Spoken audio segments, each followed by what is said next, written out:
नमस्कार साथियों, मैं रफ़ीक खान सुरियास हाजिर हूँ आपके सामने कल के राजस्थान के इतिहास को आगे बढ़ाते हुए।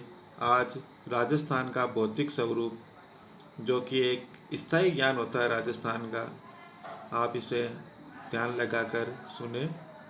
राजस्थान के मध्य भाग में स्थित वह पर्वतमाला जो विश्व की प्राचीनतम पर्वतमालाओं में से एक है, वो अरावली है। आप जानते हो इसे। राजस्थान का कौन सा भाग पठारी है? वो दक्षिणी पूर्वी भाग है। राजस्थान के कितने प्रतिशत भूभाग पर थार का मरुस्थल स्थित है? तो 61% भाग है और 40% इस पर जनसंख्या है। विश्व का सबसे धनी मरुस्थल कौन सा है? तो वो थार का मरुस्थल है। भारतीय महामरुस्थल किन जिलों में विस्तारित है? ये प्रश्न इम्पोर्टेंट प्रश्न है। इसमें देखो, जोधपुर का नाम नहीं है। बाड़मेर, जैसलमेर और बीकानेर, ये 3 जिले महामरुस्थल के अंतर्गत आते हैं। रेत के टीले जो हवा के साथ अपना स्थान बदलते रहते हैं, उसे क्या कहते हैं? बालू का स्तूप कहते हैं। और उसको एक मरुस्थल की स्थानीय भाषा में दोहरे कहा जाता है। थार के मरुस्थल को धरातलीय विशेषताओं के आधार पर कितने भागों में बांटा गया है? तो 5 भागों में बांटा गया है। मरुभूमि, गग्गर का मैदानी भाग, अर्ध मरुस्थलीय भाग, नागौर की उच्च भूमि और अंतःप्रवाही भाग। राजस्थान के कितने प्रतिशत भाग पर अरावली विस्तृत है? तो 9% भाग है। भारत में अरावली का विस्तार कहाँ से कहाँ तक है? खेड़ ब्रह्मा गुजरात से लेकर रायसीना दिल्ली तक है, जो 692 किलोमीटर है। राजस्थान का सबसे ऊंचा भूभाग कौन सा है?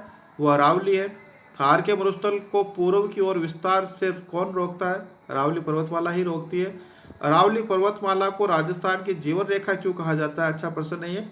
यह मानसून को रोककर पूर्वी और दक्षिणी भाग में वर्षा करती है। अरावली पर्वतमाला के कारण ही राजस्थान के पूर्वी और दक्षिणी भाग में वर्षा होती है। राजस्थान में अरावली पर्वतमाला की सबसे ऊंची चोटी कौन सी है? गुरु शिखर है, जो कि सिरोही जिले में है। 1722 मीटर की ऊंची है ये। राजस्थान का पूर्वी मैदान किन नदियों द्वारा निर्मित है? चंबल, बनास और बाणगंगा, और इनकी सहायक नदियां भी होती है। राज्य के कितने प्रतिशत भाग पर पूर्वी मैदान स्थित है? वो 23% भाग है। चंबल नदी के आसपास कोटा से धौलपुर तक का क्षेत्र नाली अपर्दन के कारण अत्यधिक उबड़ खाबड़ हो गया है, जिसे क्या कहा जाता है? इसे चंबल के बीहड़ भी कहते हैं, डांग भी कहते हैं, और उत्खात भूमि भी इसे कहा। राजस्थान का सबसे उपजाऊ और सर्वाधिक घनत्व वाला क्षेत्र कौन सा है? तो वो पूर्वी मैदान है। सबसे ज़्यादा उपजाऊ है, घनत्व भी सबसे ज़्यादा है, जनसंख्या यहाँ सबसे अधिक रहती है। छप्पन का मैदान किन जिलों में स्थित है? बांसवाड़ा और प्रतापगढ़ जिले हैं। माहे के मैदान को छप्पन का मैदान क्यों कहा जाता है? क्योंकि यहाँ पर 56 गाँवों के समूह है और 56 ही नदी नाले हैं। गाँव भी 56 है और नदी नाले भी 56 है। राजस्थान के किस भाग में अधिकांश मिट्टी लावा निर्मित मध्यम काली है? तो वो दक्षिणी पूर्वी पठार है, जो कि राज्य के 7% भाग पर फैला हुआ है। उड़िया पठार किस जिले में स्थित है? ये सिरोही जिले में स्थित है। भोराट का पठार किन जिलों में स्थित है? उदयपुर और राजसमंद में स्थित है। मैसा का पठार चित्तौड़गढ़ में है। लसाड़िया का पठार प्रतापगढ़ में है। ऊपर माल भूमि राजस्थान के किस भाग में स्थित है? चित्तौड़गढ़ और भीलवाड़ा का ये पूर्वी भाग है, उसमें स्थित है। राजस्थान की जलवायु को प्रभावित करने वाले कारक कौन कौन से हैं? अक्षांशीय स्थिति, समुद्र से दूरी, अरावली पर्वत की स्थिति, ये 3 चीज़ें हैं जो राजस्थान की जलवायु को प्रभावित करती है। राजस्थान के में कितने प्रतिशत भाग की जलवायु शुष्क और अर्ध शुष्क है? वही 61% है, जो कि रेगिस्तानी भाग है। जयपुर की जलवायु कैसी है? देखो, अच्छा प्रश्न बन सकता है। उप आर्द्र जलवायु है जयपुर की। आर्द्र जलवायु कौन से जिले हैं? सवाई माधोपुर से लेकर उदयपुर तक है। अति आर्द्र जलवायु में बांसवाड़ा और झालावाड़ है। 100 सेंटीमीटर तक वर्षा होती है। राजस्थान के किस भाग में दैनिक और वार्षिक तापांतर अधिक होता है? तो थार का मरुस्थल है। राजस्थान में ग्रीष्म ऋतु में सबसे ठंडा स्थान कौन सा रहता है? माउंट आबू रहता है। राजस्थान में किस शाखा से वर्षा अधिक होती है? बंगाल की खाड़ी है वो, जो कि पूर्वी राजस्थान में ज़्यादा होती है इससे। और अरब सागर के मानसून से अधिकांश वर्षा दक्षिणी राजस्थान में होती है। राजस्थान में सर्वाधिक और सबसे कम वर्षा कहाँ होती है? किन जिलों में? झालावाड़ में सबसे ज़्यादा होती है 100 सेमी तक, और जैसलमेर में 10 सेमी तक। राजस्थान में सर्वाधिक वर्षा किस स्थान पर होती है? तो माउंट आबू है, 150 सेंटीमीटर तक होती है।